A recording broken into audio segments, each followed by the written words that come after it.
একটা পর্যায়ে জাহান্নামী ব্যক্তিরা চিল্লায়া বলবে, ইয়া হান্নান, ইয়া মান্নান, জাহান্নাম থেকে আমাদের উঠে আনেন।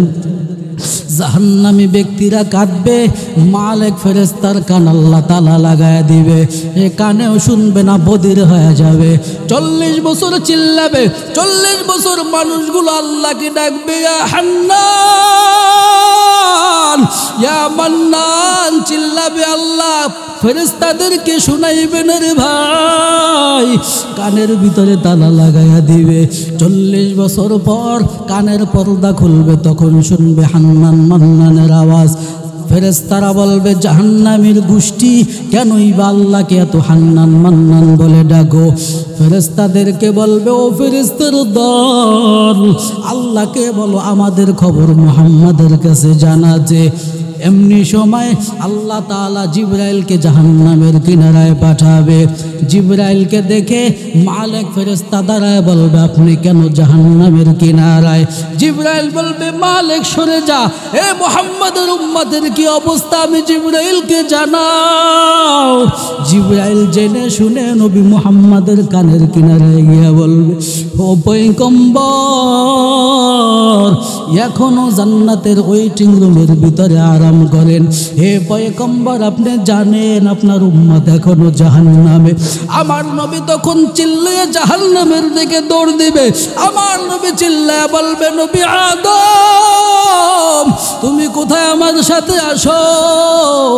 আর এই নবীর ভিতরে যারা 70,000 বিনা হিসেবে জান্নাতে যাবে, তাদেরকেও নবী সাথে সাথে করে নবীর সাথে নিয়ে আসবে। 40,000 মানুষ 40 বছর পরে যখন নবী এই ঘটনা শুনবেন, নবীর 70,000 বিনা হিসেবে জান্নাতি উম্মার সাথে নিয়ে আসবেন। এরপরে আদম নবীকে অন্য অন্য নবীকে সাথে নিয়ে আসবেন। মুফাসসিরিন ইকরাম বলেন, এই যে 70,000 মানুষ বিনা হিসাবে জান্নাতি হয়ে গেছে, ওই 70,000 মানুষ এক একজন আবার 70,000কে শাফায়াত করবে। সুবহানাল্লাহ। এই বিনা হিসাবে 70,000 মানুষ যখন আবার 70,000কে শাফায়াত করবে, এভাবে শাফায়াত করতে করতে এক টানে 1,040,000,000 মানুষ জান্নাতি হয়ে যাবে। সুবহানাল্লাহ। হর কে দালত খৌফে হকদার দিল মাদাম জন্নাতুল মাওয়া দেহতুরা মাকম চুজবা কে জি জে মাখাজে ইনসোজা ফজলে উ আমস্ত দরজুলা জাহা। এরা নবীর উম্মতের দল, ও ময়দানটা বড় কঠিন। আমার নবী সবাইকে শাফায়াত করে জান্নাতে নিয়ে যাবে। জিবরাইলকে আল্লাহ বলবে, জিবরাইল, নবীর সব উম্মত কি জান্নাতি হয়ে গেছে? বলে আল্লাহ। বলে না না, তুমি জিবরাইল জানো না, এবার তুমি নিজেই জাহান্নামের কিনারায় যাও। জিবরাইল গিয়ে দেখবে এখনো কিছু উম্মত বসে বসে আল্লাহকে হান্নান আর মান্নান বলে ডাকে। এখনো কিছু উম্মত আল্লাহকে বলে আল্লাহ হান্নান আর মান্নান। জিবরাইলকে বলবে, জিবরাইল, বাকি উম্মতদেরকে তুমি কাছাইয়া জান্নাতে নিয়ে যাও। এরপরে জিবরাইলকে বলবে, জিবরাইল বলো এখনো আছে কিনা? জিবরাইল বলবে নাই নাই। আল্লাহ তাআলা এবার নিজেই বলবে, জিবরাইল জাহান্নামের দরজা খোল। এ জিবরাইল জাহান্নামের দরজা খোল। জিবরাইল জাহান্নামের দরজাটা যখন খুলে দিবে, আল্লাহ তাআলা নিজেই জাহান্নামের কিনারায় যখন যাবেন, আল্লাহ তাআলা জাহান্নামের কিনারায় দাঁড়ায়া আবু হুরায়রা রাদিয়াল্লাহু তাআলা আনহু বর্ণনা করেন, আল্লাহ তাআলা জাহান্নামের কিনারায় দাঁড়ায়া যখন হান্নানের বান্দার আওয়াজ শুনবে, আল্লাহ তাআলার ডান পাটা যখন জাহান্নামের ভিতরে দিয়ে দিবে, সুবহানাল্লাহ, আল্লাহ তাআলার ডান পাটা দিয়ে বলবে, জাহান্নাম, তোর কি এখনো খায়সাত আছে? জাহান্নাম বলবে, আল্লাহ আরো আসেনি দাও। জাহান্নাম বলবে, আল্লাহ আল্লাহ খায়সাত মিটে না, আরো দাও। আল্লাহ ধমক দিয়ে আবার ডান পাটা জাহান্নামে দিবে। জাহান্নামে আল্লাহর পা যখন স্পর্শ করে নিবে, তখন জাহান্নাম শান্ত হয়ে চুপ হয়ে যাবে, আর কিছু বলবে না। এরপর আল্লাহ তাআলা তার কুদরতি হাত জাহান্নামের ভিতরে দিয়ে দিবে। আল্লাহর কুদরতি হাত এত বড় হবে, যার সীমানা নাই, যার কোনো সীমানা নাই। আল্লাহর হাতটা জাহান্নামের দুইটা কুদরতি হাত দিয়ে এমন ভাবে একটা কাছানি দিবে রে ভাই, জাহান্নামে নবীর আর কোনো উম্মত থাকবে না রে ভাই।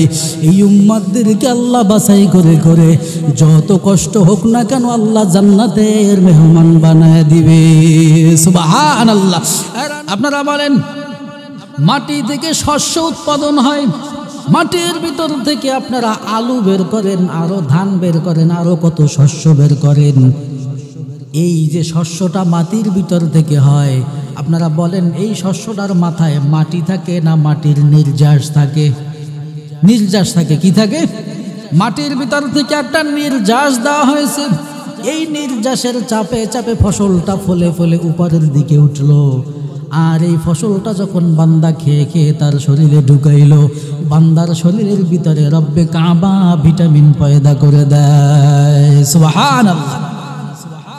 তাহলে মাটির নির্যাস পেয়ে ফসল হইল, ওই ফসল আবার মাটির মানুষই খাইল। মাটির মানুষ খাইয়া আবার শরীরে ভিটামিন জমে গেল, আবার তরল পদার্থ বের করে দিয়া মাটির সাথে মিশে গেল। এই মাটির নির্যাসটা কেমন বান্দা তুমি জানো না? আদম আলাইহিস সালামকে মাটি দ্বারা বানাইলেন, মাটির নির্যাসের বড় পাওয়ার। আল্লাহ তাআলা সেই মাটি দিয়ে বানিয়েছেন। কোন মাটি জানো? কি মাটি দিয়ে আল্লাহ তাআলা বানিয়েছেন? এই মাটি নেওয়ার জন্য তিনজন মানুষকে আল্লাহ, তিনজন ব্যক্তিকে আল্লাহ দুনিয়ার জমিনে পাঠাইলেন। কয়জন? যারা বলেন কয়জন? তিনজন ব্যক্তিকে দুনিয়ার জমিনে পাঠাইছেন। এর ভিতরে এক নাম্বার হলো ইসরাফিল। ইসরাফিলকে দুনিয়ার জমিনে পাঠাইয়া বলে, ও ইসরাফিল, আমি আদম বানাবো, যাও যাও দুনিয়ার জমিনে যাও, দুনিয়ার জমিনে গিয়া মাটি নিয়ে আসো। ইসরাফিল দুনিয়ার জমিনে আইসা আদম বানাবে, মাটির কাছে যে দেখে মাটি কান্না করে। মাটি কান্না করে করে বলে, ইসরাফিল আমার গায়ে হাত দিও না, ব্যথা লাগে। আমার গায়ে থাবা দিও না, নখ ঢুকায়ও না, ব্যথা লাগে। ইসরাফিলের মায়া লাগলো, আল্লাহর কাছে চলে গেল। আল্লাহকে বলে, রব্বুল আলামিন, মাটির কান্না আমার দিলে বড় লেগেছে। আয় আল্লাহ, আমি পারবো না মাটিকে থাবা দিয়ে তোমার কাছে নিয়ে আসতে। আল্লাহ বলে, পারবি না? বলে, না না। এরপরে রব্বে কাবা মিকরাইলকে বলে, মিকরাইল তুমি যাও। মিকরাইল দুনিয়ার জমিনে আসলেন, মাটির কান্না দেখে সেও চলে গেল। এরপরে আল্লাহ আজরাইলকে পাঠাইলেন। আজরাইল বলে, ও মাটি, আল্লাহ তাআলা হুকুম করেছে আদম বানাবে, তাড়াতাড়ি চল। মাটি কান্না করে বলে, আজরাইল আমাকে নিও না, বড় কষ্ট হয়। আজরাইল বলে, আল্লাহ হুকুম দিয়েছে, আর কান্নাকাটি চলবে না। একটা থাবা দিয়ে মাটিকে যখন তুলে নিয়ে গেল, আল্লাহ বলে, আজরাইল, এই দুনিয়ার জমিন থেকে যেই মাটিকে নিষে থাকা অবস্থায় আনতে পারলি, তুই যেহেতু নির্দয়, তোর দয়া মায়া নাই, এই মাটির মানুষকেই জান কবজের জন্য তোকে দায়িত্ব দিয়ে দিলাম। সুবহানাল্লাহ। ইতিহাস আপনারা সবাই জানেন। আজরাইল আদম বানানোর জন্য মাটি নিয়ে গেলেন। দীর্ঘ আকারে 120 হাত লম্বা, সাইটে আরো 7 হাত, এমন দুর্গ আদম বানাইয়া শোয়া রাখলেন। ফেরেশতারা আসলেন, রব্বে কাবাকে বলে, আল্লাহ, এই আদমকে কি করব? আল্লাহ তাআলা বলে, সিজদা দে। আমি আল্লাহর হুকুম, তো আদমকে সিজদা দিয়ে দাও। সুবহানাল্লাহ। এখানে মুফাসসিরিন ইকরাম বলেন যে আল্লাহ তাআলা হুকুম করেছে আদমকে সিজদা দিতে। এখন আমাদের দেশের কিছু মানুষ, কিছু মৌলবি, তারা বলে যে মাটি হইয়া মাটিকে সিজদা দিল, তা আদমকে যেহেতু সিজদা দিল, তো আদমই বড় আল্লাহ। জোরে কান নাউজুবিল্লাহ। যারা বলেন নাউজুবিল্লাহ। মুফাসসিরিন ইকরাম বলেন, এখানে তো আদম উদ্দেশ্য নয়, এখানে তাকাইতে হবে ওই রবের দিকে যেই রব হুকুম করেছে আদমকে সিজদা করতে। আমাদেরকে আল্লাহ হুকুম করেছে আল্লাহকে সেজদা করতে। এখানে যদি আল্লাহ আমাদেরকে আদেশ করতেন একটা পাখিকে সেজদা দাও, পাখিকে সেজদা দিতে হইতো। আল্লাহ যদি আমাদেরকে হুকুম করতো একটা গোলামকে সিজদা দে, আল্লাহর হুকুম মানার তো একটা গোলামকে সিজদা দিতে হইতো। আল্লাহ তাআলা যদি এখানে অন্য কোনো প্রাণীকে সেজদা দিতে বলতো সেখানে তাকেই দিতে হইতো। এখানে আদম শর্ত নাই, জিবরাইল মিকাইল শর্ত নাই। এখানে দেখতে হবে আল্লাহর হুকুম বাস্তবায়ন আছে না নাই। আল্লাহ হুকুম যেখানেই করবে বান্দা সেখানেই দিতে হবে। বান্দা বাইতুল্লাহে যায়, লম্বা টুপি দাড়ি বান্দা, চুলগুলো ফালাইয়া, লম্বা জামা ফালাইয়া, পাগড়িটা ফালাইয়া, আল্লাহ হুকুম করেছো তো একটা কাপড় পরিধান করে বান্দা বাইতুল্লাহ তওয়াফ কর। কেমন একটা পাগলের মতো। আল্লাহ তাআলা হুকুম করেছে তো টুপি লাগবে না, পাগড়ি লাগবে না, আরে বান্দা শরীরের জুব্বা লাগবে না। আল্লাহর হুকুম তো এখানে তুমি তাওয়াফ করো, তুমি একটা কাপড় পরিধান করে পেঁচাইয়া কাবা ঘর তাওয়াফ করে নাও, হজ করো। কেমনই যেমন একটা আল্লাহর আদেশ মানা হয়ে যাচ্ছে। আল্লাহ তাআলা হুকুম করেছে তো এত কিছু ফালাইয়া বান্দা একটা কাপড় পরিধান করে তাওয়াফ করে নাই। সুবহানাল্লাহ। আরে নবীর উম্মতের দল, এখানে দেখতে হবে আল্লাহর হুকুম। আল্লাহ হুকুম করেছে তো যেখানে করেছে সেখানেই বান্দা যেতে হবে। আল্লাহর হুকুম ছাড়া যদি বান্দা দুনিয়ার জমিনে চলো, আল্লাহ তোমার আমার জন্য পানি বন্ধ করবে না। বলেন তো এত মানুষ আল্লাহর নাফরমানি করে, আল্লাহ পানি বন্ধ করছেনি? এত মানুষ নাফরমানি করে, আল্লাহ কোনোদিন খানা নিয়ামত বন্ধ করে নাই রে ভাই। এত মানুষ দুনিয়ার জমিনে আল্লাহর নাফরমানি করে, আল্লাহ কোনোদিন বাতাস নিয়ামত বন্ধ করে নাই। আল্লাহ তাআলা কোনোদিন সূর্যের আলোর নিয়ামত বন্ধ করে নাই। কারণ রব্বে কাবা দুনিয়ার জমিনে মানুষ বানাইয়া পাঠাইলেন। রব্বে কাবা দেখতে চান মানুষ কতটুকু ইবাদত করে আল্লাহর প্রিয় হয়ে বান্দা বান্দি আল্লাহর আদালতে যেতে পারে। সুবহানাল্লাহ। আল্লাহ তাআলা বলেন আল্লাযী খালাকাল মাউতা ওয়াল হায়াতা লিয়াবলুয়াকুম আইয়ুকুম আহসানু আমালা ওয়া হুয়াল আজিজুল গফুর।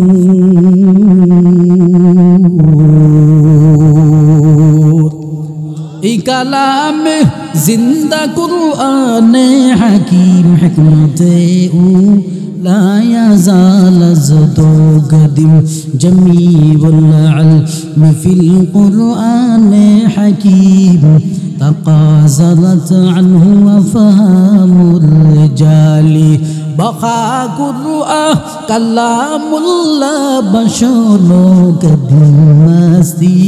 কদিমাস্তি নইলো। এখন তো কোরআন তেলাওয়াত করলে আল্লাহু আকবার আর আওয়াজ বের হয় না, অথচ ফুটবল খেলা হয়নি আপনাদের দেশে? এছাড়া বলেন হয়নি? প্লেয়ার যদি একটা গোল কোনো মতে দিতেই পারে, বলেন তো প্লেয়ারেরা কেউ বলে এই গোল হয়েছে গোল বল? কেউ বলে? কেউ বলে না। কিন্তু আবেগে এত জোরে গোল বলল, নাতির পা দাদার কাদের উপরে উঠে বলে গোল গোল গোল। আছে না নাই? এত আবেগ আর আবেগ। আবেগ আসতেছে সামনে 14ই ফেব্রুয়ারি, মনে আসেনি?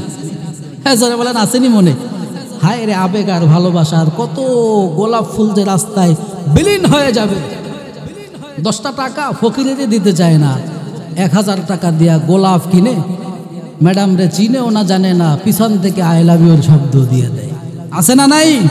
হ্যাঁ যারা বলেন আছে না নাই? উত্তরা 4 নাম্বার সেক্টরের ভিতর থেকে এক লেবুওয়ালা লেবু বিক্রি করতেছে। কি বিক্রি করে? লেবু বিক্রি করে।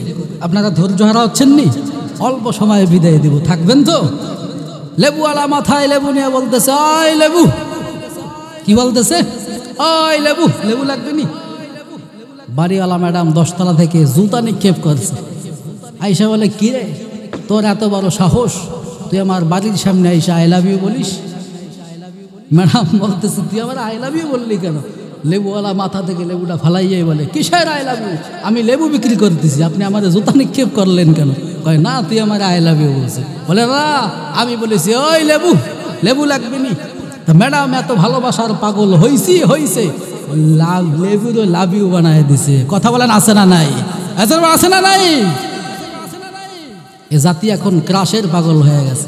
কিসের পাগল? ক্রাশ। ক্রাশ ক্রাশ বুঝেননি? ছেলে মেয়ে একজনের উপরে ক্রাশ খায়। আমার এক ছাত্র এসে বলে, হুজুর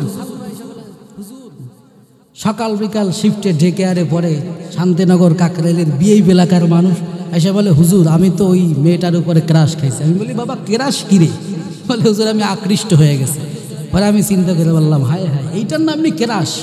পরে আমি ডাক দিয়ে বললাম, এদিকে আস, কিভাবে ক্রাশ খাইলি? বলে, হুজুর অনুষ্ঠানের দিন যে সাজুগুজু করে আসছে, আমি তার উপরে আকৃষ্ট হয়ে গেছি, মায়া লেগে গেছি, আমি ক্রাশ খেয়েছি। আমি বললাম, বাবা তুই ক্রাশ খাইলি কেন? তুই এক বোতল বিষ খাইছি, তুই কেন ক্রাশ খাইতে গেলি? এ জাতি শুধু ছেলে মেয়ে ছোট থেকেই নয়, আর ছোট থেকেই বা কেন শিখবে না? এখন এমন এমন শিক্ষা সিলেবাস আপনার আমার ছেলেদের বইয়ের ভিতরে ঢুকাইছে, এটা ভালোবাসা রোমান্টিকতা শিখানো লাগবে না, এমনি অটোমেটিক ওপেন হয়ে গেছে। কথা বলেন ঠিক কিনা? এমনি ওপেন হয়ে গেছে। কেমনে আলু ভর্তা বানাইবে সেটাও শেখো, কেমনে পেঁচমরিচ ভর্তা বানাইবে সেটাও শেখো, কেমনে প্রেম নিবেদন করব সেটাও বাঙালি শেখানো আর বাকি রাখে নাই। কথা বলেন ঠিক কিনা? এখন আবার হিজলা বানাইতেছে। হিজলা চেনেননি? আপনাদের সিরাজগঞ্জ থেকে মাশাআল্লাহ ট্রেনে উঠলে দেখা যায়, আইসেই বলে, হুজুর টাকা দে। আছে না নাই? এই হিজলা বানাইতেছে শরীফ থেকে শরীফা। হায় হায়, দিলে দিলে সে কল্পনা করছে আমি একজন মেয়ে, মনে মনে কল্পনা করছে তো সে মেয়ে হয়ে গেছে। হইল? এটা কোনো পাগলেও বিশ্বাস করে? একটা শিয়াল যদি আইসা বলে, আমি মনে মনে নিজেকে মুরগি দাবি করলাম, আমি যেহেতু মনে মনে মুরগি দাবি করলাম, তো আমার এক মুরগির ঘরের ভিতরে ঢুকাইয়া দাও, আমি মনে মনে মুরগি বানাই নিলাম নিজেকে, আমি এখন মুরগি। কে কে দিবেন? দিবেননি?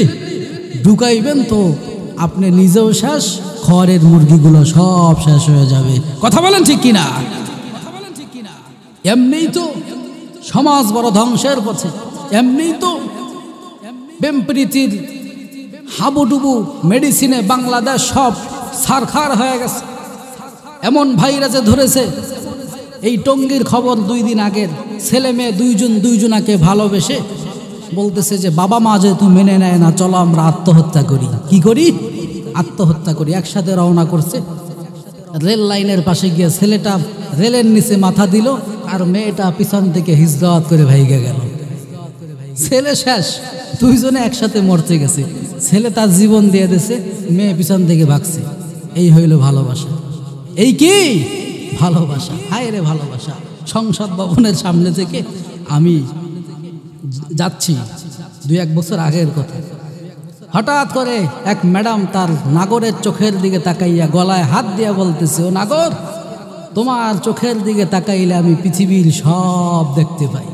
তোমার চোখের ভিতরে কি জাদু, তোমার চোখে তাকাইলে পৃথিবীর সব আমি দেখতে পাই, সব দেখতে পাই।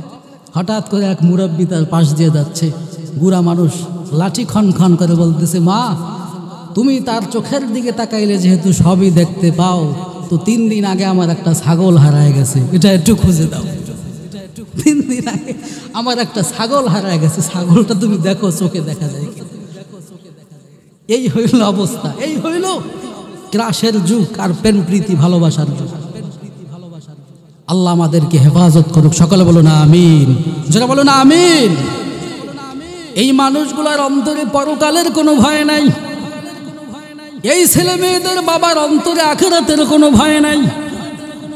পরকালের জাহান্নামের ভয়, কবরের চিন্তা যদি অন্তরে থাকতো, অশ্লীলতা করতে পারতো না রে ভাই। এরে ভাই, এই ছেলে মেয়ের বাবা মায়ের দিকে তাকাইয়া দেখবার, তারাও বড় ফ্যাশন ডিজাইনার। মেয়েকে এমন পোশাক পরাইলো বোঝাই যায় না ছেলে না মেয়ে, এমন কাটিং লাগাইলো মনে হয় যেন হাফ প্যান্ট পরে একটা ছেলে চলতেছে। সামনে গিয়া তাকায়া দেখে মনে হয় যেন হিজলা চলতেছে। আছে না নাই? এরা নবীর উম্মতের দল। পরকালের ভয় যদি থাকতো, এই মানুষগুলো বেহাপনা করতে পারতো না। এই মেয়েগুলো যখন জাহান্নামের দিকে রওনা হয়ে যাবে রে ভাই, নবীজি বলেন একটা মেয়ে যখন জাহান্নামে ঢুকবে 4 জন সাথে করে নিবে। কয়জন? 4 জন সাথে করে নিবে। এক নম্বরে মেয়ের বাবা, 2 নম্বরে মেয়ের স্বামী, 3 নম্বরে মেয়ের বড় ছেলে, 4 নম্বরে মহিলার বড়, 4 নম্বরে মেয়ের বড় ভাই, মহিলার বড় ভাই। এই 4 জন ব্যক্তিকে সাথে নিয়ে ওই মহিলা মেয়েটা যখন জাহান্নামী হবে, জাহান্নামের ইন্ধন হয়ে যাবে। আপনি ইবাদত করে মনে করতেছেন জীবন বড় ধন্য হয়ে গেল। এই জীবন ধন্য নয় রে ভাই। এই জীবনটা ধন্য বানাইতে পারলি না তো দুনিয়ার জমিনে পারলি না, আখিরাতে কেমনে পারবি? আবু হুরায়রা বলে, দুনিয়ার মানুষ জানো, দুনিয়ার যেই মানুষটা ইসলাম মোতাবেক না চইলা দিলে তৃপ্তি না পাবে, ওই মানুষটা আখিরাতেও কোনো দিন দিলের ভিতরে তৃপ্তি পাবে না।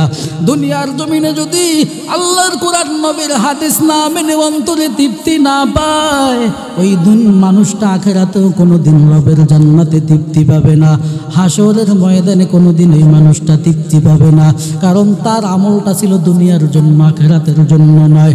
আরে মুসলমান ইমানদারের দল, এমন একটা সময় আসবে অনুতপ্ত হইবা, তো অনুতপ্ত কবুল হবে না রে ভাই। আরে নবীর উম্মতের দল, এমন একটা সময় আল্লাহ দিবে যেই সময়টা ব্যয়াপনা বেশি আকারে ছাড়া যাবে। সেই সময়টা আপনি মনে করতেছেন বেশি দূরে, বলে না না। রব্বে কাবা বলে, ওয়ানুফিখা ফিস সূরি ফাফাজিআ মান ফিস সামাওয়াতি ওয়াল আরদ ইল্লা মা শা আল্লাহ। সেই সময়টা যখন সিংহায় ফুঁক দেওয়া হবে, মানুষগুলো লণ্ডভণ্ড হয়ে যাবে, ছিন্ন ভিন্ন হয়ে যাবে, পৃথিবীর জমিন থেকে ভেঙে যাবে। ওই মানুষগুলো যখন বিচ্ছিন্ন হয়ে যাবে, আল্লাহ তাআলা যখন এই দুনিয়ার জমিনে কিয়ামত নামক বস্তু থেকে ঘটায়া দিবেন, জিনিসটাকে ঘটায়া দিবেন। রব্বে কাবা বলেন, ওয়ায়াউমা নাহশুরুল মুত্তাকিনা ইলার রহমানি ওফদা। সুবহানাল্লাহ। কিয়ামতের ময়দানে আল্লাহ তাআলা মানুষদেরকে উঠাবেন। হাসরের ময়দান তো হবে, তবে হাসরের ময়দান একটা হবে না, হাসরের ময়দান মুফাসসিরিনে কেরাম বলেন 4টা হবে। 4টা কয়টা? 4টা 2টা হবে দুনিয়ার জমিনে, আর 2টা হবে কিয়ামতের ময়দানে। দুনিয়ার জমিনে একটা কিয়ামত আল্লাহ তাআলা ঘটায় দিয়েছেন, একত্রিত করে দিয়েছেন। সেটা হলো আহলে কিতাবীদেরকে তারায় একটা একত্রিত করে ধ্বংস করে দিয়েছে। একটা কিয়ামত দুনিয়ার জমিনে হয়ে গেছে, আর একটা কিয়ামত দুনিয়ার জমিনে হবে। সেটা ইয়ামেন থেকে মানুষদেরকে আল্লাহ তাআলা আগুনের কুণ্ডলি দিয়ে তারায়া ওই মানুষদেরকে আল্লাহ তাআলা সিরিয়ার জমিনে নিয়ে যাবে। এটাও একটা কিয়ামত হয়ে যাবে। আর আখিরাতের জমিনে 2টা কিয়ামত হবে। 1 নম্বরে সমস্ত মানুষদেরকে আল্লাহ হাসরের ময়দানে উঠাবেন, একত্রিত করবেন। হাসর মানে একত্রিত করান, হাসরের ময়দানে একত্রিত করবেন। এই 3টা কিয়ামত আল্লাহ ঘটাইবেন। আর 4 নম্বরের যে কিয়ামতটা অপশনটা আল্লাহ ঘটাইবেন, সেটা আল্লাহর জান্নাতে এবং জাহান্নামে বান্দারা একত্রিত হয়ে যাবে। ওই বান্দারা আবার যারা জান্নাতি হবে, তারাও জান্নাতে একত্রিত হয়ে যাবে। আরে নবীর উম্মতের দল, এই 4 কিয়ামত আল্লাহ ঘটাবেন, 2টা দুনিয়াতে, 2টা আখিরাতে। এরে মুসলমান ইমানদারের দল, এই সময়টা আসার আগে জীবনটা পরিবর্তন করতে কি পারবা না? কারো অন্তরে যদি হাসরের ভয় থাকে, কারো অন্তরে যদি পরকালের ভয় থাকে রে ভাই, ওই মানুষটা দুনিয়ার জমিনে কোনো গুনাহের কাজের দিকে দৌড়াতে পারে না রে ভাই। আরে নবীর উম্মতের দল, মানুষগুলোকে যখন কবর থেকে আল্লাহ হাসরে উঠায় নেবেন, রব্বে কাবা নবীর মাধ্যমে জানায় দেন, মানুষগুলো কিয়ামতের ময়দানে বিভিন্ন আকৃতিতে উঠে যাবেন, বিভিন্ন প্রকারের ভাবে কিয়ামতের ময়দানে মানুষগুলো দৌড়াবে রে ভাই। কেউ হেঁটে হেঁটে কিয়ামতের ময়দানে হাজির হয়ে যাবে, আবার কেউ দৌড়াইয়া কিয়ামতে হাজির হয়ে যাবে, আবার কেউ যানবাহনে করে দৌড়ে হাজির হয়ে যাবে, আবার কেউ মুখের উপর ভর দিয়ে কিয়ামতের ময়দানে যাবে। আবু হুরায়রা ডাক দিয়ে বলে, পয়গম্বর, যেই মানুষটা মুখের উপর ভর করে কিয়ামতের ময়দানে উঠবে, হে পয়গম্বর জানায় দেন, কেন বা মুখের উপর ভর বুঝিবে।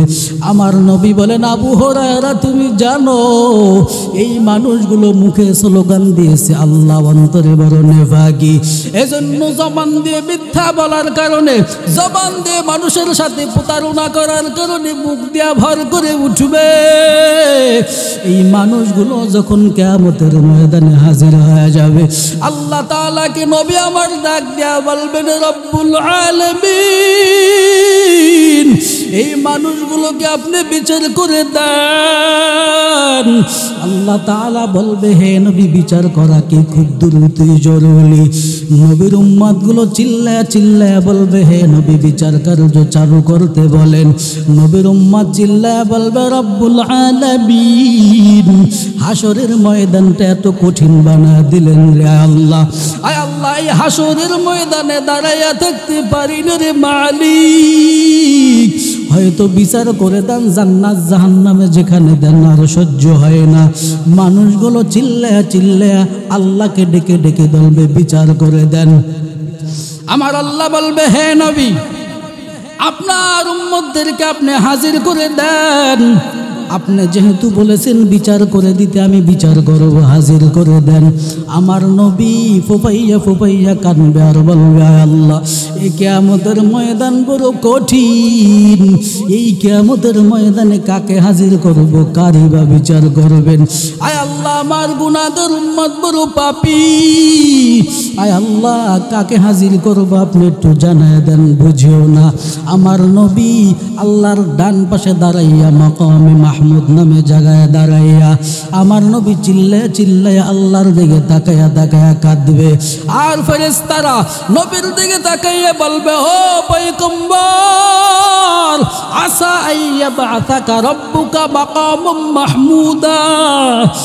ও পয়গম্বর আপনাকে আল্লাহ মাকামে মাহমুদ দান করেছে রে নবী। হে নবী আজকে আপনি যা বলবেন আল্লাহ তাআলা তাই কবুল করবে।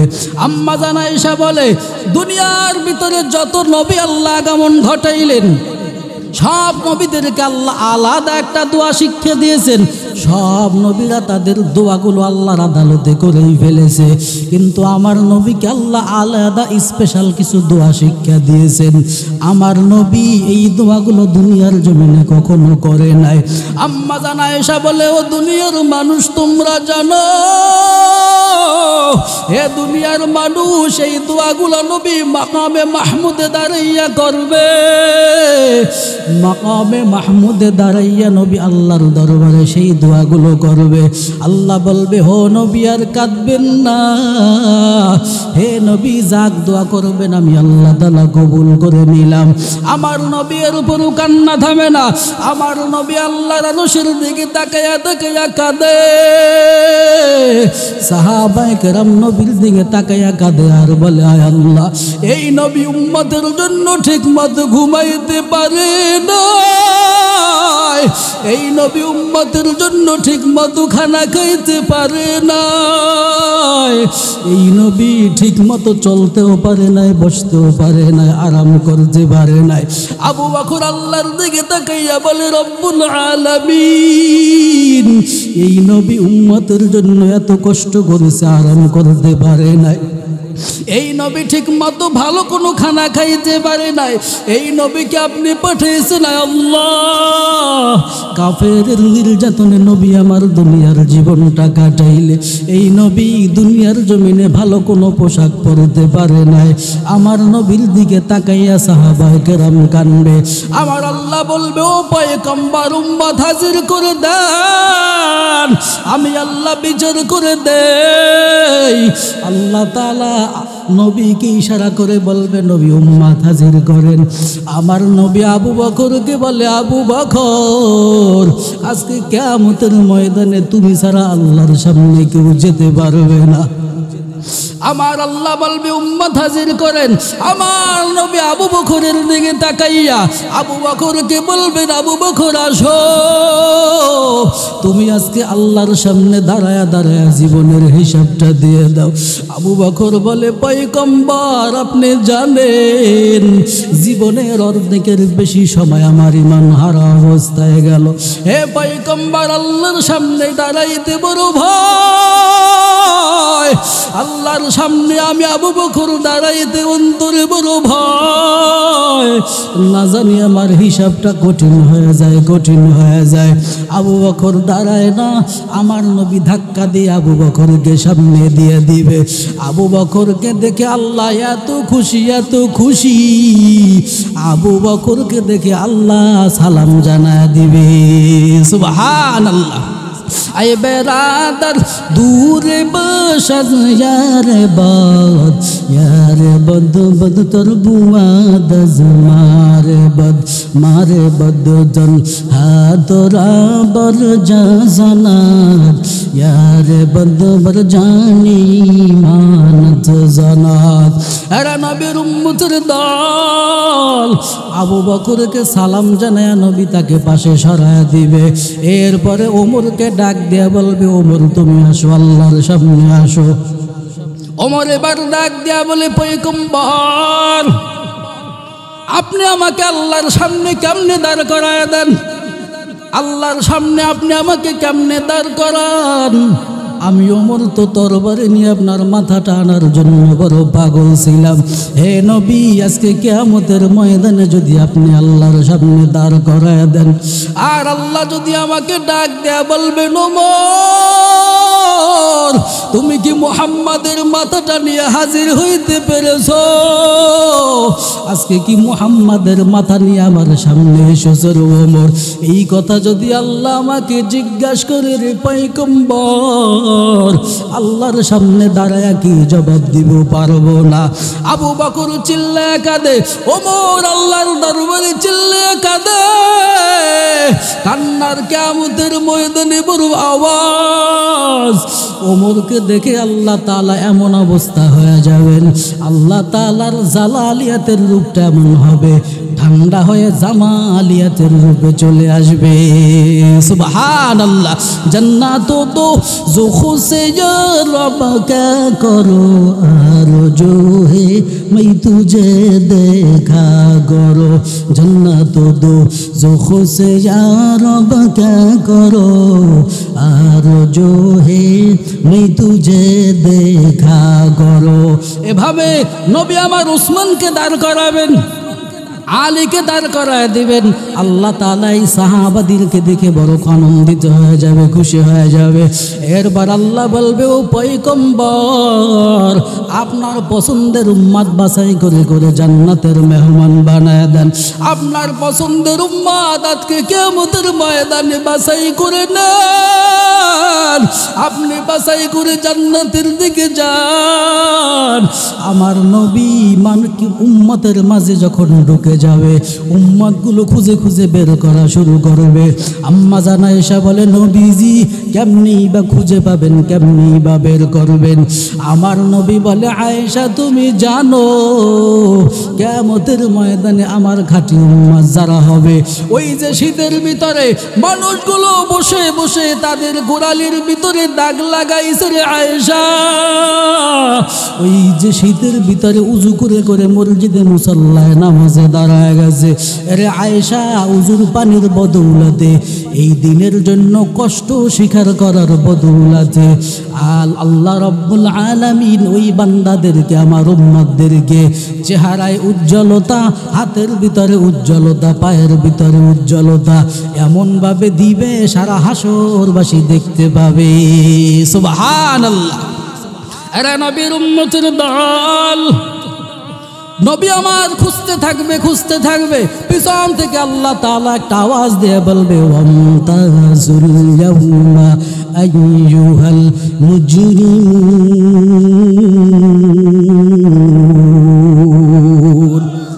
আল্লাহ তাআলা আওয়াজ দিয়ে বলবে, ওয়ামতাজুল ইয়াউমা আইয়ুহাল মুজরিমুন, হে অপরাধীরা তোমরা আজকে কিয়ামতের ময়দানে আলাদা হয়ে যাও। আল্লাহর হাতে বাইসা বাইসা আলাদা করা লাগবে না রে ভাই। আল্লাহর আওয়াজ শুনে অপরাধীরা এমনি আলাদা হয়ে যাবে, অপরাধীরা আলাদা হবে। পিছন থেকে আবার আওয়াজ আসবে, হাল বিম মাজিদ, ও ফেরেশতারা এদেরকে হাঁকায়া ধাক্কা দিয়ে জাহান্নামে দাও। এরা দুনিয়ার জমিনে আল্লাহ, আমি আল্লাহর হুকুম ঠিক মতো মানে নাই, আমি আল্লাহর কোরআন দিয়ে ডেকেছে কানের ভিতরে ঢুকাইয়া ঢুকাইয়া তাকায় নেই রে ফেরেশতা। মুয়াজ্জিন দৈনিক 5 বার ডেকেছে, নামাজের দিকে দৌড়ায় নাই। এরা ফরজ নামাজ বাদ দিয়ে মানুষের জানাজায় গিয়ে হাজির হয়েছে। এ ফেরেশতা, এরা জানাজার নামাজ পড়েছে, ফরজ নামাজ পড়ে নাই। ও ফেরেশতারা ওদেরকে হাঁকায় নিয়ে যাও। ফেরেশতারা ধাক্কা দিবে, বান্দা যেতে চাইবে, দিয়ে বলবে বিওয়ারাইহিম জাহান্নাম। ও ফেরেশতা, জোরে জোরে ধাক্কা দেয়, এদেরকে জাহান্নামে নাও। এরা ঠিক মতো আমি আল্লাহর হুকুম মানে নাই। কত আলেম বুঝাইলো, কত কোরআনের বাণী কানের ভিতরে ঢুকলো, এদের পিছনে কত মোল্লারা দৌড়ে বলছে আয় রবের পথে আয়। এদের কত বুঝিয়েছে, এরা বুঝতে চায় না। এর ফেরেশতার দল, এদের পায়ের ভিতরে খিঞ্জির লাগায় দাও, গলার ভিতরে এদের খিঞ্জির লাগায় দাও। এক একটা কয়রার ভিতরে 70,000 ফেরেশতারা জাহান্নামকে ধরে রাখতে পারবে না রে ভাই। জাহান্নাম চিল্লায় বলবে আয় আল্লাহ, তাড়াতাড়ি খাদ্যগুলো আমার পেটে দাও। জাহান্নামীরা জাহান্নামে পড়ার পর আর খুঁজেও পাওয়া যাবে না। এরে ভাই, আমার নবী বলেন সব উম্মতেরই জাহান্নামের ভিতরে যাবে, সব উম্মতের ভিতর থেকে জাহান্নামের ভিতরে যাবে। তবে আমার উম্মত যাবে, আমার উম্মতের যাওয়ার সিস্টেমটা ভিন্ন।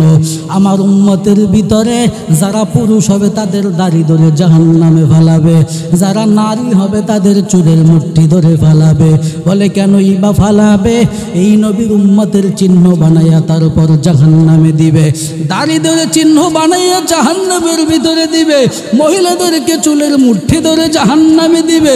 জাহান্নামে বান্দা পড়ার পর বান্দার হৃৎপিণ্ড পুড়ে যাবে, কলিজা পুড়ে যাবে, এরে বান্দার সব জিনিস পুড়ে যাবে, সব সারকার হয়ে যাবে, কিন্তু বান্দার কলব আর চেহারা পুড়বে না। সব নবীর উম্মতের সব পুড়ে সারকার হয়ে যাবে, কিন্তু এই নবীর চেহারাটা পুড়বে না, কলব পুড়বে না। সাহাবায়ে কেরাম বলেন ও নবী, কেনই বা অন্তর পুড়বে না, কলব পুড়বে না, চেহারাও পুড়বে না? আমার নবী বলো সাহাবারা জানো, দুনিয়ার জমিনে একবার হইল বান্দা আল্লাহকে সেজদা দিয়েছে, এই কপাল আর চেহারা দিয়ে আল্লাহকে সেজদা দিয়েছে রে সাহাবার দল। ওই অন্তর দিয়ে একবার হইল রবের কালিমা পড়েছে, মুহাম্মাদের কালিমা। এজন্য রব্বে কাবা চেহারা কলব পড়াবে না। এই মানুষগুলো জাহান্নামে যাবে, জাহান্নামে চিল্লায় চিল্লায় জাহান্নাম বড় সারখার। একটা পর্যায়ে জাহান্নামী ব্যক্তিরা চিল্লায় বলবে ইয়া হান্নান, ইয়া মান্নান, জাহান্নাম থেকে আমাদের উঠে আনেন। জাহান্নামী ব্যক্তিরা কাঁদবে, মালিক ফেরেশতার কান আল্লাহ তাআলা লাগায় দিবে, এ কানেও শুনবে না, বধির হয়ে যাবে। 40 বছর চিল্লাবে, 40 বছর মানুষগুলো আল্লাহকে ডাকবে ইয়া হান্নান, ইয়া মান্নান, চিল্লাবে আল্লাহ। ফেরেশতাদেরকে শুনাইবেন রে ভাই, কানের ভিতরে তালা লাগাইয়া দিবে। 40 বছর পর কানের পর্দা খুলবে, তখন শুনবে হান্নান মান্নানের আওয়াজ। ফেরেশতারা বলবে জাহান্নামীর গোষ্ঠী, কেনই বা আল্লাহকে এত হান্নান মান্নান বলে ডাকো? ফেরেশতাদেরকে বলবে ও ফেরেশতার দল, আল্লাহকে বলো আমাদের খবর মুহাম্মাদের কাছে জানাতে। এমনি সময় আল্লাহ তাআলা জিবরাইলকে জাহান্নামের কিনারায় পাঠাবে। জিবরাইলকে দেখে মালিক ফেরেশতা দাঁড়ায় বলবে আপনি কেন জাহান্নামের কিনারায়? জিবরাইল বলবে মালিক সরে যা, এ মুহাম্মাদের উম্মতের কি অবস্থা আমি জিবরাইলকে জানাও। জিবরাইল জেনে শুনে নবী মুহাম্মাদের কানের কিনারায় গিয়ে বলবে ও পয়গম্বর, এখনো জান্নাতের ওয়েটিং রুমের ভিতরে আরাম করেন। হে পয়গম্বর, আপনি জানেন আপনার উম্মত এখনো জাহান্নামে। আমার নবী তখন চিল্লিয়ে জাহান্নামের দিকে দৌড় দিবে। আমার নবী চিল্লায় বলবে নবী আদম, তুমি কোথায়, আমার সাথে আসো। আর এই নবীর ভিতরে যারা 70,000 বিনা হিসাবে জান্নাতে যাবে, তাদেরকেও নবী সাথে সাথে করে নবীর সাথে নিয়ে আসবে। 40,000 মানুষ 40 বছর পরে যখন নবী এই ঘটনা শুনবেন, নবীর 70,000 বিনা হিসেবে জান্নাতি উম্মার সাথে নিয়ে আসবেন। এরপরে আদম নবীকে অন্য নবীকে সাথে নিয়ে আসবেন। মুফাসসিরিন ইকরাম বলেন, এই যে 70,000 মানুষ বিনা হিসাবে জান্নাতি হয়ে গেছে, ওই 70,000 মানুষ এক একজন আবার 70,000কে শাফায়াত করবে। সুবহানাল্লাহ। এই বিনা হিসাবে 70,000 মানুষ যখন আবার 70,000কে শাফায়াত করবে, এভাবে শাফায়াত করতে করতে এক টানে 1 বিলিয়ন 40 কোটি মানুষ জান্নাতি হয়ে যাবে। সুবহানাল্লাহ। হর কে দালাত খৌফে হকদার দিল মাদাম জন্নাতুল মাওয়া দেহতুরা মাকম চুজবাহ কে জি জে মাখাজে ইনসোজা ফজলে উ আমস্ত দরজুলা জাহা। আর নবীর উম্মতের দল, ও ময়দানটা বড় কঠিন। আমার নবী সবাইকে শাফায়াত করে জান্নাতে নিয়ে যাবে। জিবরাইলকে আল্লাহ বলবে, জিবরাইল নবীর সব উম্মত কি জান্নাতি হয়ে গেছে? বলে আল্লাহ। বলে না না, তুমি জিবরাইল জানো না, এবার তুমি নিজেই জাহান্নামের কিনারায় যাও। জিবরাইল গিয়ে দেখবে এখনো কিছু উম্মত বসে বসে আল্লাহকে হান্নান আর মান্নান বলে ডাকে। এখনো কিছু উম্মত আল্লাহকে বলে আল্লাহ হান্নান মান্নান। জিবরাইলকে বলবে, জিবরাইল বাকি উম্মতদেরকে তুমি কাছাইয়া জান্নাতে নিয়ে যাও। এরপরে জিবরাইলকে বলবে, জিবরাইল বলো এখনো আছে কিনা? জিবরাইল বলবে নাই নাই। আল্লাহ তাআলা এবার নিজেই বলবে, জিবরাইল জাহান্নামের দরজা খোল। এ জিবরাইল জাহান্নামের দরজা খোল। জিবরাইল জাহান্নামের দরজাটা যখন খুলে দিবে, আল্লাহ তাআলা নিজেই জাহান্নামের কিনারায় যখন যাবেন, আল্লাহ তাআলা জাহান্নামের কিনারায় দাঁড়ায়া আবু হুরায়রা রাদিয়াল্লাহু তাআলা আনহু বর্ণনা করেন, আল্লাহ তাআলা জাহান্নামের কিনারায় দাঁড়ায়া যখন হান্নানের বান্দার আওয়াজ শুনবে, আল্লাহ তাআলার ডান পাটা যখন জাহান্নামের ভিতরে দিয়ে দিবে। সুবহানাল্লাহ। আল্লাহ তাআলার ডান পাটা দিয়ে বলবে, জাহান্নাম তোর কি এখনো খায়সাত আছে? জাহান্নাম বলবে, আল্লাহ আরো আসেনি দাও। জাহান্নাম বলবে, আল্লাহ খায়সাত মিটে নাই, আরো দাও। আল্লাহ ধমক দিয়ে আবার ডান পাটা জাহান্নামে দিবে। জাহান্নামে আল্লাহর পা যখন স্পর্শ করে নিবে, তখন জাহান্নাম শান্ত হয়ে চুপ হয়ে যাবে, আর কিছু বলবে না। এরপর আল্লাহ তাআলা তার কুদরতি হাত জাহান্নামের ভিতরে দিয়ে দিবে। আল্লাহর কুদরতি হাত এত বড় হবে যার সীমানা নাই, যার কোনো সীমানা নাই। আল্লাহর হাতটা জাহান্নামের দুইটা কুদরতি হাত দিয়ে এমন ভাবে একটা কাছানি দিবে রে ভাই, জাহান্নামে নবীর আর কোনো উম্মত থাকবে না রে ভাই। এই উম্মতদেরকে আল্লাহ বাছাই করে করে যত কষ্ট হোক না কেন আল্লাহ জান্নাতের মেহমান বানায় দিবে। সুবহানাল্লাহ। এরা নবীর উম্মতের দল। তবে আমার নবী বলেন, যারা জাহান্নাম থেকে জান্নাতে যাবে তাদের কপালের ভিতরে বড় একটা দাগ থাকবে। ওই মানুষদেরকে দেখে জান্নাতীরা বলবে, এই মানুষটা জাহান্নাম থেকে বড় জান্নাতে আসছে। এই মানুষগুলোকে নিন্দা দিবে, জান্নাতে যাওয়া তোমার বানায়া দিও। সুবহানাল্লাহ। কবরে 3 প্রকার মানুষকে প্রশ্ন করা হবে না রে ভাই। কয় প্রকার? 3 প্রকার ব্যক্তিকে কবরের ভিতরে প্রশ্ন করা হবে না। 1 নম্বরে যেই মানুষটা আল্লাহর রাস্তায় জিহাদ করেছে, আল্লাহর রাস্তায় জিহাদ করে করে জীবনটা বেলায় দিছে, তার কবরে কোনো দিন প্রশ্ন করবে না রে ভাই। 2 নম্বরে যেই মানুষটাকে দুনিয়ার জমিনে কষ্ট দিয়া মারা হয়েছে, যেই মানুষটাকে তিলে তিলে দুনিয়ার জমিনে মারা হয়েছে, যেই মানুষটাকে দুনিয়ার জমিনে আঘাত দিয়া দিয়া মারা হয়েছে। এই দুনিয়ার জমিনে কত সন্ত্রাসী ভাই আছে, মানুষকে এমনভাবে মারে মনে হয় যেন এর থেকে কষ্ট আর কেউ পায় নাই। তিলে তিলে যাদেরকে দুনিয়ার জমিনে আঘাত দিয়ে মেরেছো রে ভাই, তুমি মেরেছো, তুমি জালেম, তার যাকে মেরেছো সে মাজলুম। আরে ভাই, ওই মাজলুম ব্যক্তি যাকে আঘাত দিয়ে তিলে তিলে মারা হয়েছে, ওই মানুষটাকে আল্লাহ কবরের কোনো প্রশ্ন করবে না। সুবহানাল্লাহ। এরা নবীর উম্মতের দল। 3 নম্বরে, যেই মানুষটা পবিত্র জুমাবার বৃহস্পতিবার সন্ধ্যা থেকে শুক্রবার সন্ধ্যার আগ পর্যন্ত এই জুমাবারে যেই মানুষটা মারা যাবে, এই জুমার দিনের বদৌলতে আল্লাহ তাআলা ওই মানুষটার কবরের প্রশ্ন মাফ করে দিবে। সুবহানাল্লাহ।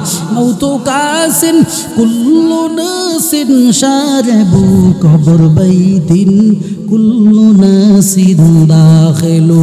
আরে মুসলমান ইমানদারের দল, জীবন তো আল্লাহ দিয়েছেন, একদিন তো চলেই যাবে রে ভাই।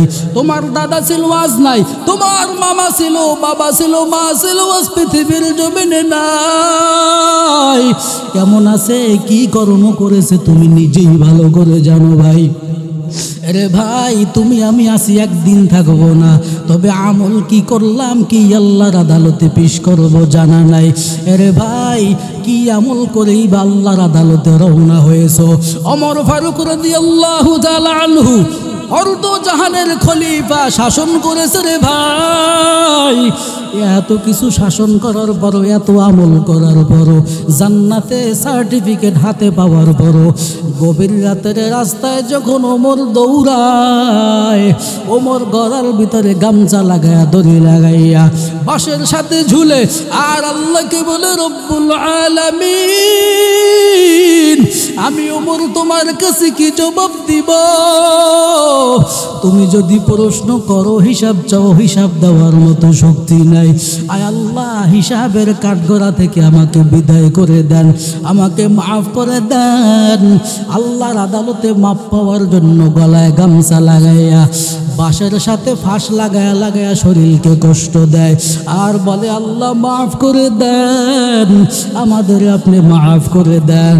আম্মা জান আয়েশা বলে, হে নবী, কিয়ামতের ময়দানে যখন আল্লাহ আমাদেরকে হিসাব চাবে, কি হিসাব দিব? আমার নবী বলে, আয়েশা তুমি জানো, কিয়ামতের ময়দানে যদি আল্লাহ কারো কাছে হিসাব চেয়ে বসে, আল্লাহ যদি বলে, আব্দুর রহমান কুদ্দুস হিসাব দিয়ে যা, কারো কাছে যদি আল্লাহ হিসাব চায়, ওই বান্দাটা জাহান্নাম ছাড়া উপায় নাই। কথা বলেন ঠিক কিনা? এরা নবীর উম্মতের দল। কারণ আল্লাহর সামনে দাঁড়াইয়া কেউ হিসাব দিতে পারবে না রে ভাই। যাকে হিসাবের জন্য ধরবে সে জাহান্নামী হয়ে যাবে। এজন্যই তো নবীজি দোয়া শিক্ষা দিয়েছে, আর বলে বেশি বেশি দোয়া কর।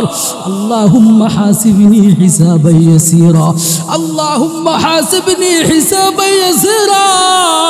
আয় আল্লাহ, আমাদেরকে আপনি সহজ হিসাব নেন, আমাদের জন্য হিসাবের কাজ করাটা সহজ করে দেন। নবী তো শিখাইয়া দিছে, বান্দা কেন পারো না? নবীজির জন্য আল্লাহ একটা স্পেশাল দোয়া দিয়েছে, স্পেশাল। আপনারা পারেননি, পড়েন, রব্বানা আতিনা ফিদ দুনিয়া হাসানাতাও ওয়া ফিল আখিরাতি হাসানাতাও ওয়া কিনা আযাবান নার। আল্লাহ তাআলা কেমন সুন্দর দোয়া শিখিয়ে দিলেন, রব্বানা আতিনা ফিদ দুনিয়া হাসানাতাও ওয়া ফিল আখিরাতি হাসানা ওয়া কিনা আযাবান নার। আল্লাহ, দুনিয়াতে এমন জিন্দেগি আমাদের দান করেন যেই জিন্দেগিতে আপনি আমাদের মাফ করে দিবেন, আর আখেরাতে এমন জিন্দেগি দান করেন যেই জিন্দেগিতে আপনি আমাদের জান্নাত দিয়ে দিবেন। সুবহানাল্লাহ। আকে লুতুফে কেশরা ইজহার কর, বা খলিল আসনারে রাগর জার কর। এরা নবীর উম্মতের দল। এজন্য দিলটাকে পবিত্র বানায় নাও। রবের আদালতে কি জবাব দিবারে ভাই? দিতে পারবি না রে ভাই। কি আমল করলাম? সাহাবায়ে কেরাম 24টা ঘন্টায় শুধু কান্নার বয়ান। আপনারা দেখবেন হায়াতুস সাহাবা নামক একটা কিতাব আছে, বাংলা খুলে দেখবেন সাহাবায়ে কেরামের জীবনে শুধু কান্নার কান্না। আমার নবীও কাঁদে, মরণের চিন্তা, আমার নবী কাঁদে। আম্মা জান আয়েশা বলে, হে নবী, এই অল্প বয়সে আপনার কাঁচা চুলগুলো পেকে কেন সাদা হয়ে গেল? আমার নবী বলে, আয়েশা তুমি জানো আমি নবীও মরণের চিন্তা, জাহান্নামের চিন্তায়, ওই পরকালের চিন্তায় অল্প বয়সে কাঁচা চুলগুলো পেকে গেল। সুবহানাল্লাহ। আপনি আমি তো মরণের চিন্তা করি না, অথচ আম্মা জান আয়েশা রাদিয়াল্লাহু তাআলা আনহা নবীজির থেকে বর্ণনা করেন, একটা মানুষ যদি দৈনিক 20 বার মওয়াতের কথা স্মরণ করে, কয়বার?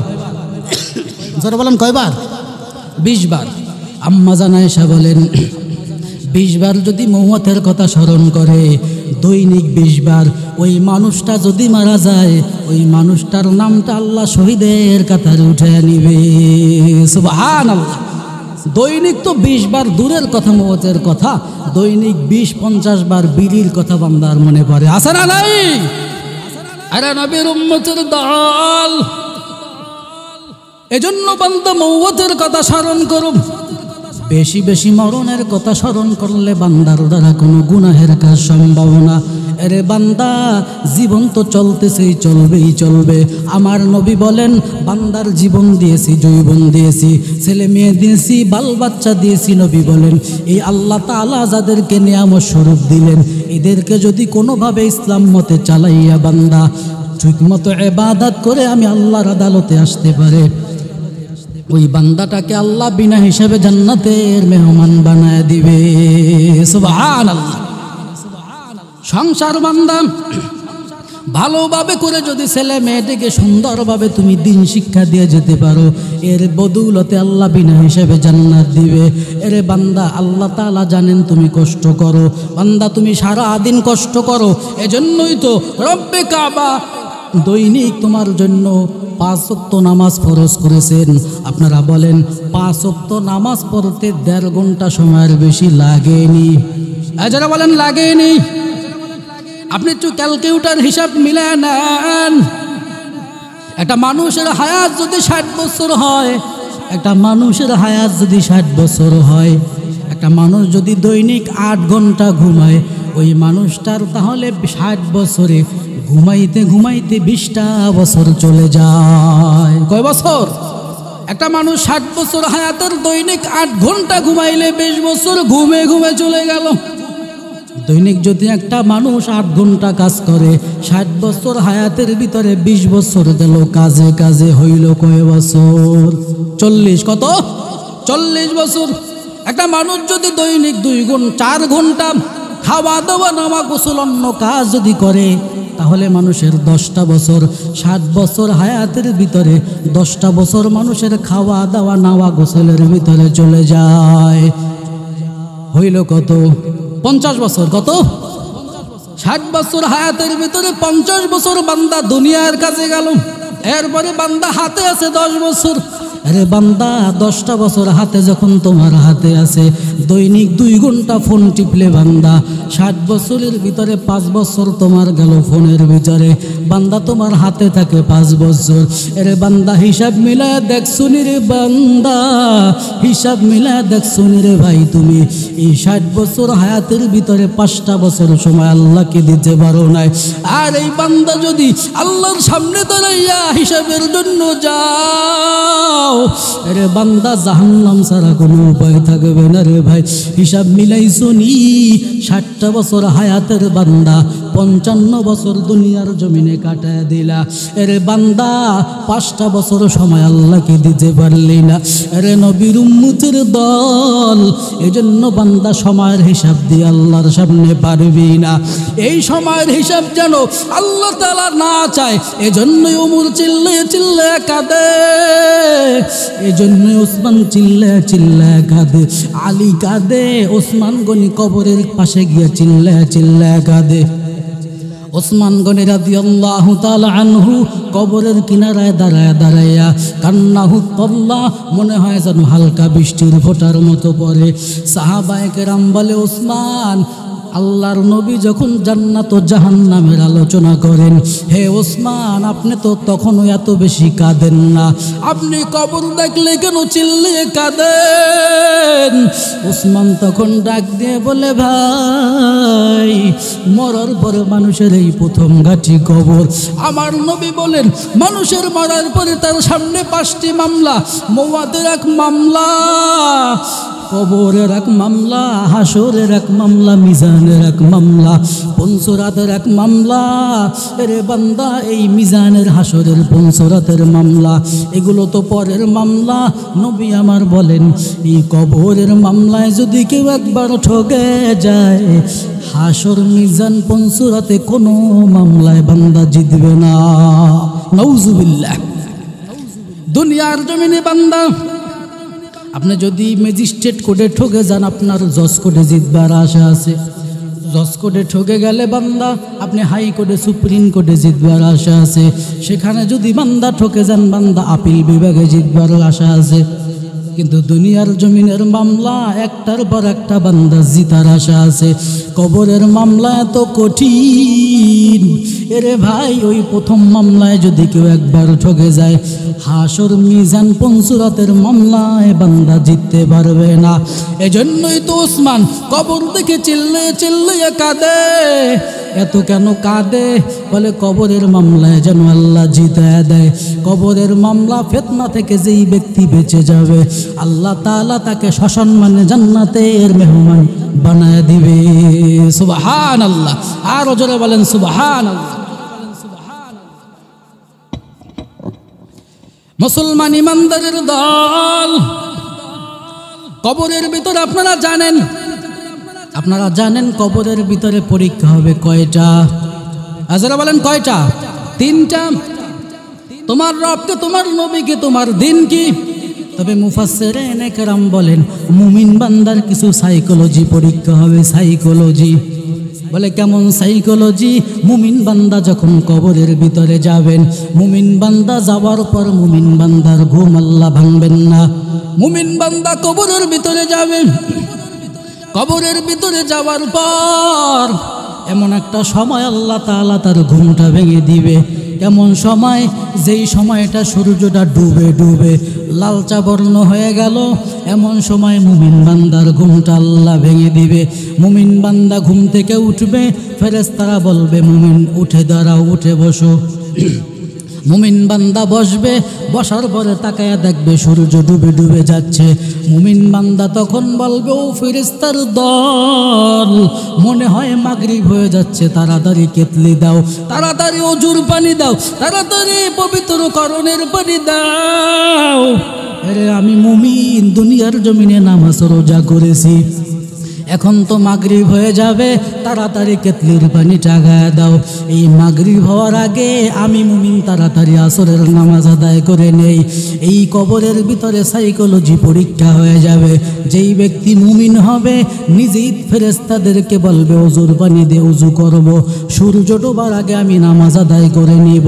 বান্দা নামাজ আদায় করবে, ফেরেশতা তখন মিসকি মিসকি হেসে বলবে, ও দুনিয়ার আল্লাহর গোলাম, তুমি জানো এটা তো দুনিয়ার জমিন নয়, এটা তো মসজিদ নয়, মাদ্রাসা নয়, তুমি এখন বারজাকে এসেছো, এটা কবরের জমিন। এই জমিনে বান্দা কোনো নামাজ লাগে না, রোজা লাগে না, এই জমিনে বান্দা কোনো ইবাদত লাগে না। আল্লাহ সাইকোলজি পরীক্ষা নিয়েছে, এই পরীক্ষায় মুমিন কবরে পাশ হয়ে গেছে। সুবহানাল্লাহ।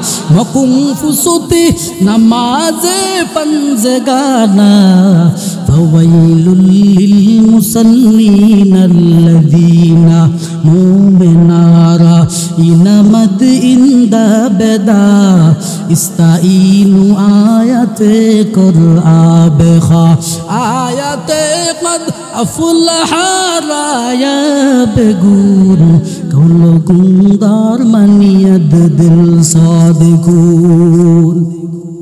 মুমিন বান্দার পরীক্ষা হয়ে যাবে, সাইকোলজি পরীক্ষা। আর কাফের বেঈমান যখন কবরের ভিতরে ঢুকবে, আল্লাহ কোনো সাইকোলজি পরীক্ষা নেবে না, এমনি ভয় আতঙ্কিত হয়ে যাবে, চিল্লায় চিল্লায় কাঁদবে। মুফাসসিরিনে কিরাম বলেন, মুফাসসিরিনে কেরাম বলেন যে মুমিন বান্দার তো পরীক্ষা হয়ে যাবে, কাফের বেঈমান যখন কবরের ভিতরে ডুববে, মুনাফিক যখন যাবে, তারা কবরের ভিতরে পড়ে থাকবে, হাড্ডি গলে যাবে, রক্তগুলো মাটির সাথে গলে যাবে।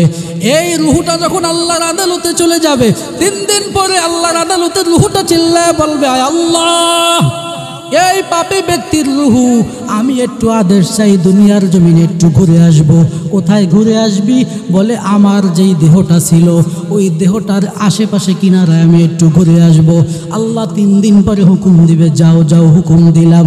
রুহুটা আসবে, আইসা দেহটাকে টাচ করে বলবে, এ দেহ, দুনিয়ার জমিনে কত দাম্ভিকতা দেখাইলি, দুনিয়ার জমিনে কত পাওয়ার দেখাইলি রে দেহ, দুনিয়ার জমিনে কত পাওয়ার দেখাইলি, কত তুই ক্ষমতা দেখাইলি, আজকে অসহায় কবরের জমিনে পড়ে আসো। রে দেহ, একটু ক্ষমতা দেখা, এখন আমি রুহু দেখতে চাই। রুহু কোনো কথা বলবে না, মাটির সাথে মিশে গেছে, গলে গেছে। আল্লাহর আদালতে চিল্লায় চিল্লায় রুহু বলবে, আয় আল্লাহ, আমি কি এমন একটা পচা দেহের ভিতরেই ছিলাম? আল্লাহ তাআলা রুহুকে কিছু বলে না, চুপ হয়ে আছে। রুহু আবার বলে, আল্লাহ, এমন একটা পচা দেহের ভিতরে কি আমাকে তুমি ঢুকাইলা? আল্লাহ তাআলা কিছু বলে না। আবার রুহু চিল্লায় চিল্লায় বলে, আয় আল্লাহ, আয় আল্লাহ, দুনিয়ার জমিনে আমাকে আবার একটু পাঠান। 3 দিন পরে, 1 মাস পরে আবার রুহু চিল্লায় আল্লাহকে বলবে, আয় আল্লাহ, দুনিয়ার জমিনে পাঠান, আমি একটু যেতে চাই। আল্লাহ বলবে, কই যাবি? রুহু এবার চিল্লায় চিল্লায় বলবে, আয় আল্লাহ, ওই দুনিয়ার জমিনে ওই যে নাপাক দেহের ভিতরে আমাকে ঢুকাইলেন, দেখিনি তাদের কোনো আত্মীয় স্বজন আমার এই রুহের জন্য, দেহের জন্য দোয়া করে কিনা। এই রুহুটা যখন আসে দুনিয়ার জমিনে আইসা লম্বা সফর সময় ঘুরে ঘুরে মানুষের কাছে, আত্মীয়দের কাছে ঘুরে ঘুরে চিল্লায় বলে, আসনি, এই তোমাদের আত্মীয়র জন্য একটু দোয়া পাঠায় দিবা, আসনি একটু কোরআন খতমের সব পাঠাবে রে ভাই, আসনি একটু দোয়া পাঠাইয়া রুহুটাকে জিন্দা করে দিবে। যখন কেউ সাড়া দেয় না, এরপরে আবার 1 বছর পর রুহু আল্লাহর কাছে আদেশ চায়। 1 বছর পরে আইসা 1টা বছর রুহুটা ঘোরে। রুহুটা ঘোরার পরে কোনো মানুষ যখন রুহের ডাকে সাড়া দেয় না, আল্লাহ তাআলা ওই রুহুটাকে একবারে একটা প্যাকেট বানাইয়া এমনভাবে আসমানে উঠে নেন, আর দুনিয়ার জমিনে পাঠায় না। সুবহানাল্লাহ। এজন্য বান্দা, রুহু আল্লাহ দিয়েছেন, একদিন বের হয়ে যাবে। তবে ইয়া আইয়ুহান নাফসুল মুতমাইন্নাহ ইরজিই ইলা রাব্বিকি রাদিয়াতাম মারদিয়া, তোমারটা কি ভালো নাকি তোমারটা মন্দ? তুমি জানো নি আবু বকরের রুহুটা যখন আল্লাহর আদালতে যাবে, ফেরেশতারা স্বাগতম জানায় বলে, আয় আল্লাহ, গভীর রজনী, গভীর রাত, এই তামায়ের ময়দানের দিকে তাকায় দেখেন, আয় আল্লাহ, যুবকরা কত সুন্দর একটা কোরআনের আয়োজন করলো, আয় আল্লাহ, কত মানুষ কত সহযোগিতা দিয়ে কোরআনের আয়োজন করলো, আয় আল্লাহ, আয় আল্লাহ, ময়দানের দিকে আপনি একটু তাকিয়ে দেখেন, আয় আল্লাহ, কত মানুষ আরামের কম্বল টেনে টেনে ঘুমায় গেল, আয় আল্লাহ, কত মানুষ আরামের বিছানায় শুয়ে আছে, আয় আল্লাহ, আয় আল্লাহ, ময়দানের দিকে আপনি কুদরতি নজর দিয়ে তাকান, তাকায় দেখেন এই বান্দা বান্দিগুলো আপনাকে ভুলে না, আয় আল্লাহ, আয় আল্লাহ, এত গভীর রাত, এই গভীর রাত্রে শীতের ভিতরে, আয় আল্লাহ, যেই বান্দা আপনাকে ভুলে নাই, আপনি আল্লাহ সেই বান্দাদেরকে কখনো ভুলেন না। আয় আল্লাহ, আমরা জানি গুনাহ করতে করতে আমাদের জবান বড় নাপাক, আমাদের অন্তর বড় নাপাক, কলিজা বড় নাপাক, আয় আল্লাহ, গুনাহ করতে করতে অঙ্গ প্রত্যঙ্গ নাপাক হয়ে গেল, আয় আল্লাহ, আয় আল্লাহ, খাস করে আমাদের গুনার দিকে তাকাইয়েন না রে মালিক, আয় আল্লাহ, আপনার রহমতের দিকে তাকাইয়া আমাদের তামাম জিন্দেগির সব গুনাহগুলো মাফ করে দেন, আয় আল্লাহ, আয় আল্লাহ, আমরা তো গুনাহ করতে করে পছন্দ করি রে মালিক, আয় আল্লাহ, গুনাহ করতে করতে নিজেকে জাহান্নামের আসামি মনে হয়, আয় আল্লাহ, আয় আল্লাহ, আমরা জানি গুনার কারণে আমরা জাহান্নামের আসামি, আয় আল্লাহ, আয় আল্লাহ আমরা জানি গুনার কারণে আমাদের নামটা জাহান্নামের খাতায়, আয় আল্লাহ ওই জাহান্নাম থেকে কাটিয়ে কাটিয়ে মোদের নামটা তুমি জান্নাতের খাতায় উঠায় নাও। আয় আল্লাহ আমরা সবাই মিলে তোমার দরবারে হাত পেতেছি। আয় আল্লাহ, আয় আল্লাহ যারা বসে বসে আমিন আমিন বলে কবুল করে নাও। আয় আল্লাহ, আয় আল্লাহ যারা এত কষ্ট করে বসে তোমার দ্বীনের কোরআনের বয়ান শুনল রে মালিক, তাদের সবাইকে তুমি কবুল করে নাও। আয় আল্লাহ, আয় আল্লাহ মোদের মোনাজাতটুকু আপনি কবুল করে নেন। আয় আল্লাহ, আয় আল্লাহ বেশি বেশি আমল করার তৌফিক দেন, কবরের সম্বল জোগাড় করার তৌফিক দান করেন। আয় আল্লাহ, আয় আল্লাহ ওই কবরে যাওয়ার মতো মোদের কোনো সামান নাই, ওই কবরে যাওয়ার জন্য কোনো আসবাবপত্র নাই। আয় আল্লাহ, আয় আল্লাহ ওই কবরের কোনো সামান নিয়ে আমরা হাজির হতে পারি না। আয় আল্লাহ, আয় আল্লাহ দয়া করে যদি না জান্নাত না দেন জাহান্নাম ছাড়া উপায় নাই। আয় আল্লাহ, আয় আল্লাহ জীবনে কত গোসল করলাম নদীতে পুকুরে সাঁতারের মালিক, কোন দিন জানি গোসল দিবা নাকে কানে তুলা লাগাইয়া। আয় আল্লাহ জানি না কার বাড়ির সামনে যেন মমতের নিশানা ঘুরতেছে রে। আয় আল্লাহ, আয় আল্লাহ জানি না কার জন্য বড়ই পাতার গরম পানি জানি হাজির, কার জন্য জানি দোকানে কাপড় চলে এসেছে রে। আয় আল্লাহ কার জন্য জানি বাঁশের জাল ঝুলতেছে রে মালিক, কার জন্য জানি গোলাপ পাথরের পানি হাজির হয়ে গেল। আয় আল্লাহ গুনাহ করতে করতে আমাদের অন্তর বড় নাপাক, নাপাক অন্তরকে আপনি পবিত্র বানায় দেন। আয় আল্লাহ, আয় আল্লাহ খাস করে কবরের সামান জোগাড় করার তৌফিক দান করেন। আয় আল্লাহ, আয় আল্লাহ কবরের প্রশ্ন মোদের জন্য সহজ করে দেন। আয় আল্লাহ, আয় আল্লাহ ওই কবরে একা থাকার আমাদের কোনো ক্ষমতা নাই, ওই কবরের প্রশ্ন সহজ ছাড়া দেওয়ার কোনো উপায় নাই। আয় আল্লাহ কি উপায় হবে আমার মরণে, কি উপায় হবে আমার মরণে, কেমনে থাকব অন্ধকার কবরে, কেমনে থাকব অন্ধকার কবরে, সাথী নাই রে বাথি নাই রে কবরে, সাথী নাই রে বাথি নাই রে কবরে,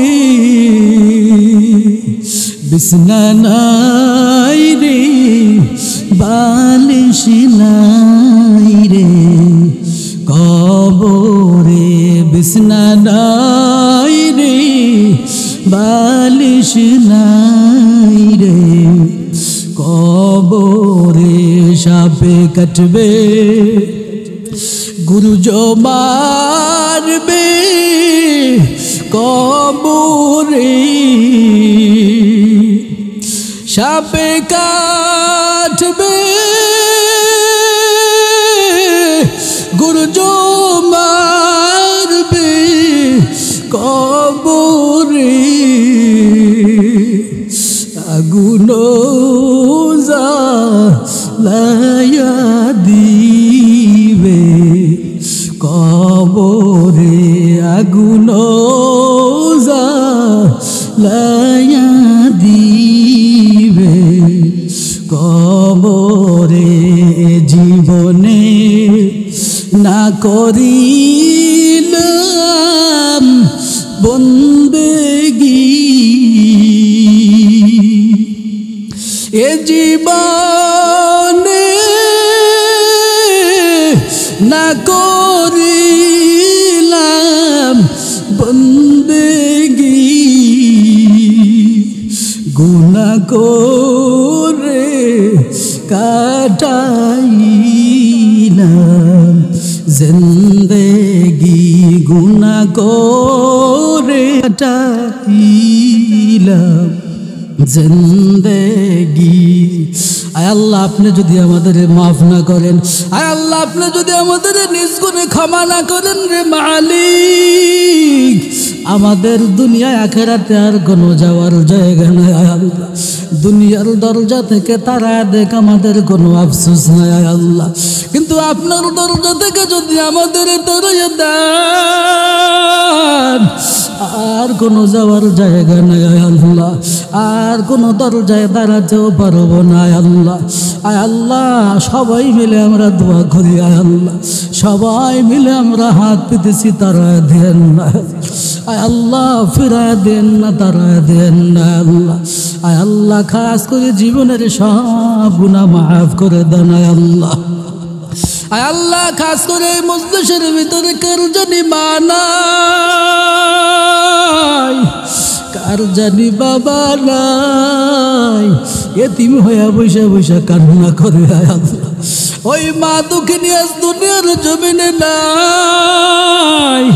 কবর থেকে চিল্লায় চিল্লায় বলে আব্দুর রহিম, আরে আব্দুর রহিম, 12 বছর 24 বছর হয়ে গেল কাপড়ের প্যাকেট বানাইলি, এত বছর হইল আমি মায়ের একটু খবর নিলি না রে সন্তান। আরে সন্তান, 24 বছর পার হয়ে গেল রে সন্তান, আমি মা কবরে ঘুমা একটু দোয়াও পাঠাই দিকে পারলি না রে সন্তান। আরে সন্তান, দুনিয়ার সব সম্পদ তোরে দিয়ে আসলাম, আমার মায়ের জন্য বাবার জন্য একটু দোয়া পাঠাই দাও। আল্লাহ, এরকম মা বাবাদের কবরে ঘুমায়, আপনি মাফ করে দেন আল্লাহ।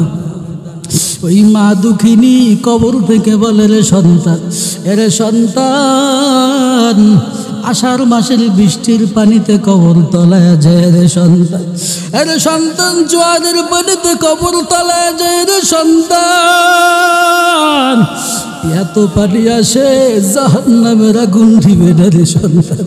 আরে সন্তান, এত পানি আসে জাহান্নামের আগুন নিবে না। আমি মায়ের জন্য একটু দোয়া পাঠাই দে রে সন্তান। আরে সন্তান, আমি মা বাবাকে একটু দোয়ার উপযোগীও না। আল্লাহ, এরকম মা বাবা যার কবরে ঘুমায়, কবর জান্নাত বানায় দেন আয় আল্লাহ। আয় আল্লাহ, এই মজলিসের ভিতরে কারো আত্মীয় নাই, বিবি নাই, বাচ্চা নাই। আয় আল্লাহ, কত মানুষের আত্মীয় হারাইয়া, দাদা দাদি হারাইয়া, চাচা চাচি হারাইয়া, সন্তান আয় আল্লাহ জোরের ভাই হারাইয়া, কত মানুষ এতিম হয়ে বসে বসে তোমার কাছে আমিন আমিন বলে। আয় আল্লাহ, যারা কবরবাসী সবাইকে আপনি মাফ করে দেন আয় আল্লাহ। আয় আল্লাহ, খাস করে যারা কষ্ট করে আয়োজন করলো সবাইকে আপনি কবুল করে নেন আয় আল্লাহ। যারা শ্রম দিয়ে সাহায্য করলো, যারা টাকা দিয়ে সাহায্য করলো, পরামর্শ দিয়ে সাহায্য করলো, চিন্তা মেধা দিয়ে সাহায্য করলো, সবাইকে কবুল করে নেন আয় আল্লাহ। আয় আল্লাহ, এই প্রোগ্রাম 25 বছর হতে পারে, কবুল করে নেন আয় আল্লাহ। আয় আল্লাহ, এলাকার মানুষের অন্তর আপনি শীতল বানায় দেন আয় আল্লাহ। সবার রিজিকে প্রশস্ততা বাড়ায় দেন আয় আল্লাহ। আয় আল্লাহ, আমাদের রিজিকের সবার প্রশস্ততা বাড়ায় দেন আয় আল্লাহ। বেশি বেশি আমল করার তৌফিক দান করেন আয় আল্লাহ। আয় আল্লাহ, কত মানুষ দোয়া চেয়েছে আল্লাহ, যারা যারা দোয়া চেয়েছে কবুল করে নেন আয় আল্লাহ। আয় আল্লাহ, পৃথিবীর যারা অসহায় সহায় হয়ে যান, বাংলাদেশে যারা অসহায় মুসলমান তাদের সহায় আপনি আল্লাহ হয়ে যান। আয় আল্লাহ, কত মানুষ খাইতে পারে না, ঘুমাইতে পারে না, চলতে পারে না। আয় আল্লাহ, কত মানুষ অভাব অনাটনে ভোগে, মানুষের কাছে চাইলে দেয়, আবার কেউ ফিরা দেয়। তোমার কাছে আল্লাহ ফিরানোর মতো কোনো ক্যাপাসিটি নাই আয় আল্লাহ। তোমার খাজা নাই, ফিরানো নামে কোনো শব্দ নাই আয় আল্লাহ। আয় আল্লাহ, পৃথিবীর সমস্ত মাজলুম মুসলমানের সহায় সহায় হয়ে যান আয় আল্লাহ। বাংলাদেশের সমস্ত মাজলুম আলেমদের মুক্তির ব্যবস্থা করে দেন আয় আল্লাহ। আয় আল্লাহ, আমাদের ভিতরে যারা পেরেশানি রাহাজানিতে আছে, সমস্ত পেরেশানি রাহাজানি থেকে মুক্তি দান করেন আয় আল্লাহ। আল্লাহুম্মা ইন্না নাউযু বিকা মিনাল মারদি ওয়াল বারসি ওয়াল জুনুনি ওয়াল জুদাম ওয়া মিন